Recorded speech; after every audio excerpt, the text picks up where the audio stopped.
Hello everyone, welcome to BC Study Circle, Karimnagar. So now we are discussing about physics topic heat, ఉష్ణము. So ఇందులో చిన్న definitions ఉన్నవి, చిన్న topic చూద్దాం. Heat అంటే ఏంటి? జనరల్గా వేడి పర్యాయ పదాలు కాకుండా it is one of the type of energy. So శక్తి యొక్క ఒక రూపాన్ని ఉష్ణము అంటాం. సూర్యుడు అనే ఒక శక్తి అనుకుంటే దాని యొక్క రూపాన్ని హీట్ అని అంటాం. ఈ హీట్ ని గురించి చెప్పేదే temperature. The effect of heat is known as temperature. ఈ హీట్ ను లేదా టెంపరేచర్ కొలవడానికి మనం మీటర్స్ వాడతాం. Cryometer, thermometer, pyrometer.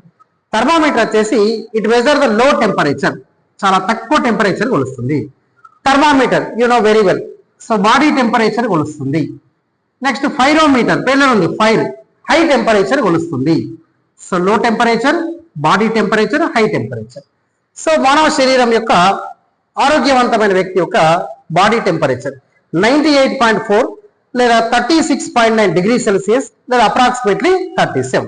ఇక్కడ foreign heat to degree Celsius ఎలా మారుస్తారంటే ఒక చిన్న ఫార్ములా ఉంది.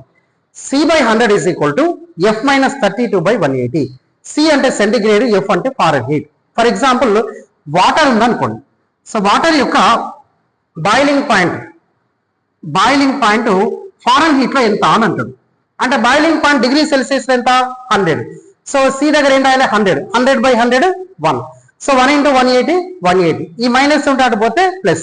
So 180 + 32 212 foreign heats. అంటే సెంటిగ్రేడ్ నుంచి ఫారెన్ హీట్ కు, ఫారెన్ హీట్ నుంచి సెంటిగ్రేడ్ మార్చడానికి ఈ ఫార్ములా ఇది చేస్తాము. C/100 is equal to F-32/180. So ఇది ఫార్ములా. Thank you.